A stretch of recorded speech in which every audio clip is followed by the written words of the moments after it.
Hey everyone, welcome back. In this video, I'm diving into the return of NASA's Crew 8 mission to Earth, the successful static fire test of SpaceX's Booster 13, and yet another instance of a Chinese company copying SpaceX's design.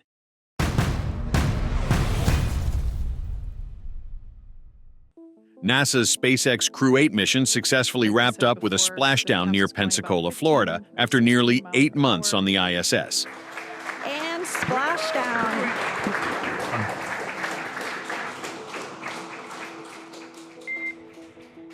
And Endeavour, we see the same. On behalf of SpaceX, welcome home. Launched in March 2024, NASA astronauts Matthew Dominic, Michael Barrett, Jeanette Epps, and Roscosmos cosmonaut Alexander Grebenkin completed over 3,700 orbits. Their research covered immune function, fuel safety, and stem cell models, advancing space medicine for long-duration flights. Upon splashdown, recovery teams from NASA and SpaceX swiftly secured the Crew Dragon spacecraft and assisted the astronauts as they exited. The crew will now head to NASA's Johnson Space Center in Houston, while the spacecraft will return to Cape Canaveral Space Force Station for inspections and preparations for future missions. This mission is part of NASA's ongoing Commercial Crew program, driving innovation for human space exploration. Moving on to Starbase. SpaceX conducted a successful static fire test of its Super Heavy Booster 13, B-13, at Starbase, Boca Chica, Texas, on October 24, 2024. This booster is set to be used for Starship's 6th flight, an ambitious follow-up mission to the historic Flight 5. The static fire ignited all 33 Raptor engines, a significant step before the planned full-stack launch with Starship, designated Ship 31. Flight 6 is speculated to be in November, while its mission objectives remain unclear. The static fire test is part of SpaceX's thorough preparations, ensuring that Booster 13 and its systems are fully functional to manage the high-stress conditions of launch. For Starship Flight 5, SpaceX achieved several significant milestones. The mission involved Ship 30 and Booster 12, which launched successfully, reaching a major achievement in controlled landing.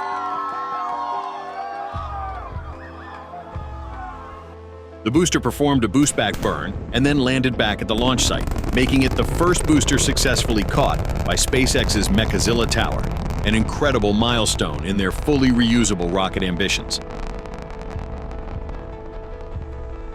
The Starship portion, after separation, coasted back down and successfully splashed down.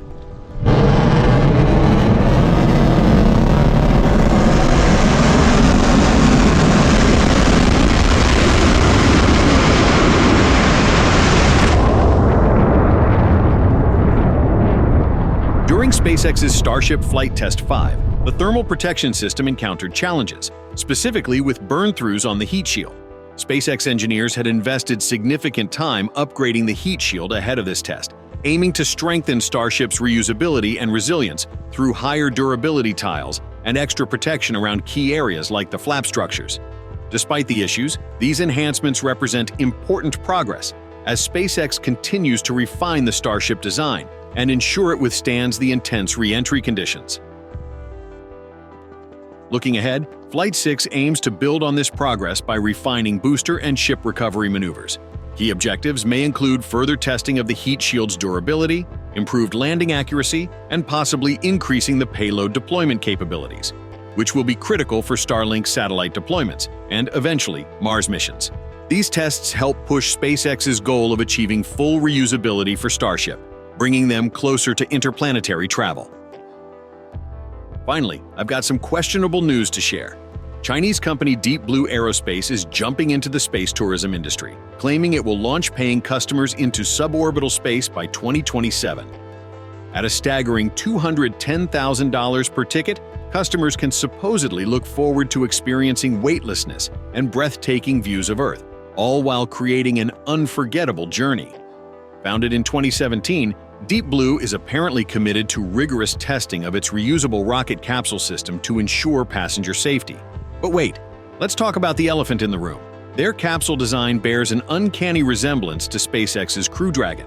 Seriously, it's like they copied and pasted. While imitation might be considered flattery, you'd think China's latest space tourism venture would aim for originality instead of recycling someone else's designs. Coincidence or not, that dragon déjà vu is undeniable. Several Chinese companies have faced allegations related to copying SpaceX rocket designs, raising eyebrows in the aerospace community. I have made a video on a Falcon 9 knockoff in the past. You can check it out if you want to learn more how China is copying every SpaceX rocket design. These accusations suggest a pattern of mimicking established technologies rather than pursuing original innovations. Hey China, how about some innovative ideas? Instead of just serving up SpaceX knockoffs. Just for the record, Deep Blue's recent vertical takeoff and landing attempt in September ended in failure, and their next testing is on the books for November. Coming back to the US, Blue Origin recently completed integration of its 7 B4 engines onto New Glenn first stage booster. The first test flight of this new rocket is speculated to happen next month or before year's end. Some are calling New Glenn a Falcon 9 killer due to its impressive payload capacity and powerful B4 engines. With a thrust output of 3.85 million pounds at liftoff, more than twice that of Falcon 9's 1.7 million pounds. New Glenn is designed to handle large payloads, targeting missions to medium Earth orbit, geostationary orbit, and beyond. The rocket's first stage is designed for reusability and will be able to carry up to 45 metric tons to low Earth orbit, compared to Falcon 9's roughly 22.8 tons. Although New Glenn's exact cost and reusability turnaround aren't yet established, these specs position it as a serious competitor, especially for heavy payloads and government missions. However, SpaceX has the advantage of extensive flight heritage and rapid reusability turnaround with Falcon 9. New Glenn, still awaiting its debut launch, has much to prove in terms of reliability, cost-effectiveness, and frequency of flights. It may eventually complement or compete with Falcon 9, but it will likely take several successful launches to establish itself as a true rival in the heavy lift segment. If Starship becomes operational as intended, SpaceX could set an unprecedented bar for both payload capacity and cost per launch, making it tough for competitors to match. With its fully reusable design and potential payload capacity of up to 150 metric tons to low Earth orbit, Starship is designed to offer unmatched scale and reusability. These attributes could bring launch costs down to less than $10 million per flight, vastly cheaper than current costs from competitors, including both traditional rockets like United Launch Alliance's Vulcan and even reusable systems like Blue Origin's New Glenn. Other companies, however, have specific advantages in niche markets that may allow them to coexist or thrive in areas where Starship is not optimized, such as smaller payloads, specific orbits, or rapid turnaround small satellite deployments. Additionally, national space agencies may continue investing in their own launch capabilities, prioritizing independence over reliance on a single private provider. While companies like Blue Origin, Rocket Lab, and ULA are innovating to compete, Starship's promise of high payload capacity and low cost per launch could make it the go-to option for ambitious space exploration goals, including lunar missions, Mars colonization, and large-scale satellite constellations.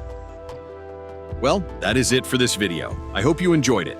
And if you do, please give the video a like and also subscribe to the channel. Thanks again, and I'll catch you all in the next one. Until then, stay safe. Signing out.